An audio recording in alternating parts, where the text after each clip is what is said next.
want to talk to you today about Imbolc.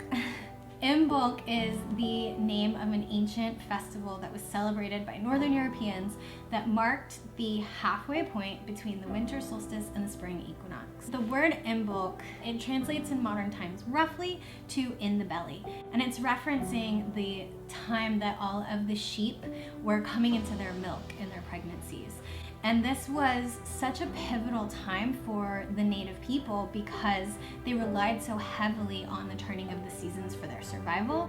And they had just made it through the depths of winter. They were going through all of their stores and reserves and quite possibly running low. And so this midway point marked this transition time where the earth was starting to wake back up, the plants were starting to sprout new green sprouts and leaves, the sheep were coming into milk, and so they celebrated. And the thing that I love so much about it is as I started to garden and have to pay more attention to the seasons, I started to learn about these ancient seasonal festivals. It was like this permission slip to release my fear of change and to really settle into the cycles, the life, death, life cycle of all things. I started to find healing not only in my wellness because I was getting outside more in the fresh air and growing my own plants, but also my mental health and my emotional health and my spiritual health. It was like this common thread that ran through everything, and when I paid attention to that one thing, everything else came into focus. With the last 2 years, so much fell out of our control. And rooting back into the seasons and these ancient rituals and festivals and reclaiming the sacredness and the meaning of all of it, as taking them back into my life and using them as mile markers, was so grounding to me, and that was so healing for my nervous system, and also for just feeling like we don't have to feel out of control because things are constantly changing.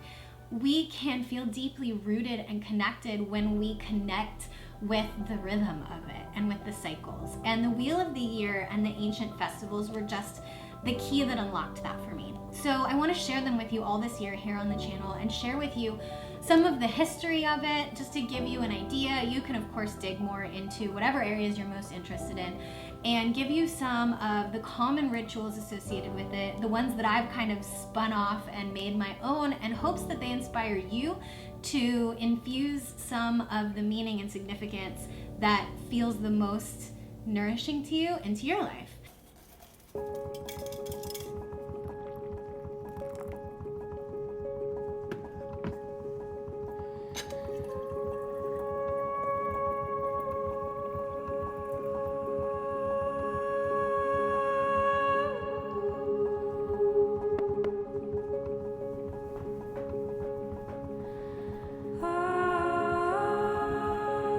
This festival was tied to celebrating the goddess Brigid. She was a goddess of transition, dawn, rebirth, creativity. There's this really cool story about her being taken captive into the underworld during winter, and then the summer god coming down to rescue her, and him fighting with the winter god all through spring, and then her finally becoming his bride as summer starts. Of course, now we know more about science and the sun, and we understand that, the sun is moving independent of ancient gods and goddesses.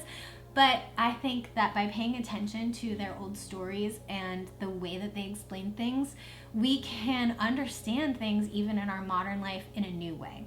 For example, February 1st and 2nd is when Imbolc was traditionally celebrated, and it also corresponds with the Chinese lunar year, which is really cool to see. Groups of people in way different parts of the world were all on the same timeline. This year, it also corresponds to a new moon. So this energy of transition from winter to spring, from dark to light, from sleeping to awake, kind of like birthing new ideas, creativity, new life, new energy, it's just resonant through all of it. And I say this with the footnote of, I really truly believe that if you are human and you live on the earth, that paying attention to nature and the seasons is your birthright.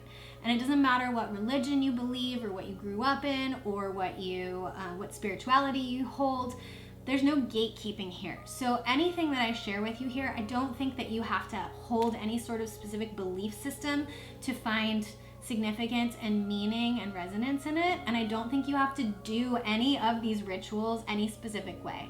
I think you can take the things that feel inspiring to you, infuse them into your life, use them to connect with the natural world outside you, and to slow down and feel grounded and safe, and let go of whatever doesn't resonate with you. By learning about them and learning why the ancient peoples celebrated them the way they did, we can find these really incredible connection points to nature that we may know now more about how they work because we understand science in a different way, but the core themes are still the same. So we might understand that the sun is going to come back into longer days and shorter nights because of the way that the earth orbits, and not because of, the drama of the gods and goddesses. But paying attention to those markings and knowing that right now in the beginning of February is this transition time can be incredibly moving and meaningful to us even in our modern lives. Imbolc celebrated the goddess Brigid, and the cool thing about her is that the people believed so deeply in her and they were so connected to her that when Catholicism swept over Europe, they couldn't get the people, even the ones that converted to Catholicism, to stop celebrating Brigid. And so the Catholic Church actually sainted her and created a festival called Candlemas that's on February 1st in honor of Saint Brigid, so that the people could technically be doing a Catholic ritual, even though it was really ancient and mythological based, but not let go of Brigid. And so I just think that's so funny. So you may actually know about Candlemas if you grew up Catholic, and Brigid as Saint Brigid, and it's all the same. It's all tied to the same original story. So Brigid was said to have been born on the threshold of a home. And it was supposed that she was born at dawn on the threshold, and that was like prophesied over her as a goddess because she was going to represent the transition from night to day, as far as winter being darker and spring being brighter, or this idea of transition from one to another. She wasn't in the house or out of the house. And I think that that part of the story is so beautiful to pluck out because we are in this transition time. We're in this like slow emergence. And if we pay attention to the natural world, it doesn't spark awake on January 1st and just start going at 100 miles an hour. In fact, January is really the depth of winter for a lot of places in the Northern Hemisphere. And so this idea that we in the modern world would January 1st come resolutions, goals, changing everything about our life, go, go, go, go, go, 10x, like all of the big hustle culture resounding ideas about New Year, they don't align with the natural world. And so if you're here and you're feeling like, what's wrong with me because I just don't have that energy and I'm only just now starting to feel myself come back to life, if I'm taking my cues from nature, it's just now waking up. The buds are just coming out of the snow. The leaves are just coming back on the trees. And I just think that that's really beautiful. And I think that a lot of the rituals that mean the most to me from the ancient Imbolc festivals are tied to that idea of waking up. I think it's this energy of like, when you have like a really incredible sleep and you wake up and you're kind of like stretching and slow moving and getting going. That's the energy. I want to look back at winter and where I was incubating and what I want to bring forward as we move into these summers of growth and abundance and harvest. And I just love marking the year this way because it feels like it takes me from being out of control and just like pushed along by the waters of life to understanding that that movement, that feeling of the cycle isn't me being pushed along by a current that I'm not able to control. It's just how life goes, and it gives me so much peace and makes me feel so much more grounded when I connect to that instead of feeling like I'm tossed around by it. So I wanted to share some beautiful rituals that you could reclaim for yourself if you want to infuse some of this energy of Imbolc into your life. And I'm going to share them in two categories in case you get a little freaked out by the fact that the wheel of the year in these festivals are really paid the most attention to by pagans and neo-pagans and Wiccans, because those are people whose spirituality and belief systems are really tied heavily to nature. I don't want you to feel like just because they really dig into these festivals means that you can't dig into them too. I believe really strongly in spiritual inclusivity, which means that there's no gatekeeping. You're human, you were born on the earth, you're part of this natural world, and it's your birthright to pay attention to it and to mark it however you want.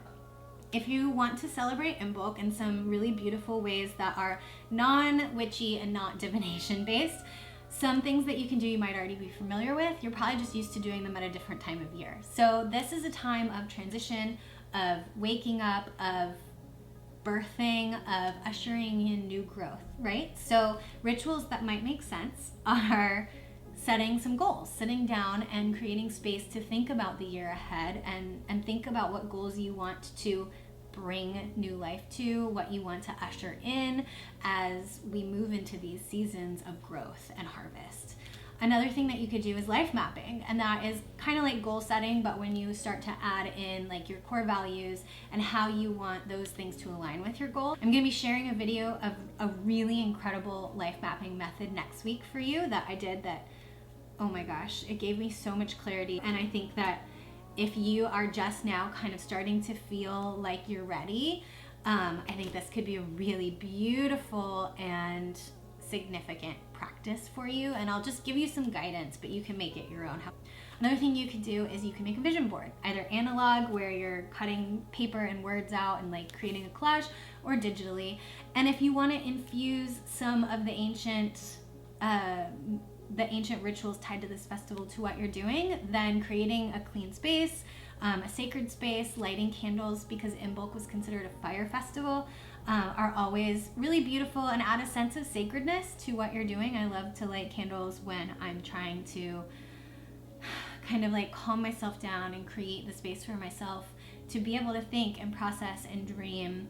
I think we're so inundated with noise all the time that just kind of treating ourselves to quiet and peace is something that's just very special and rare nowadays. Now, if you do want to add a bit of a magical element, you could kind of up the ante by doing a tarot pull for the year, or something with oracle cards if you like those. And you could sit down and you could pull a card for every month of the year. You could pull a card for each season. And that is just really a self-reflective process. There are also some really cool crafts. So you could make a brigade cross, you could bake, and you can look all those things up online. There's just so many different ideas. I just wanted to give you a couple to get you started with. Maybe even it's just your garden planning. Maybe you're gonna sit down and think about physically, what do I want to grow, and start to kind of write out what seeds you want to plant and where you want them to go in your garden and all of those kind of things. And you could take this and run with it. So happy Imbolc to you guys. Thanks for listening. I hope that something here inspires you and makes you feel connected and grounded and excited to try maybe a new practice that adds a little bit of meaning and depth to your modern life. Thanks for hanging out.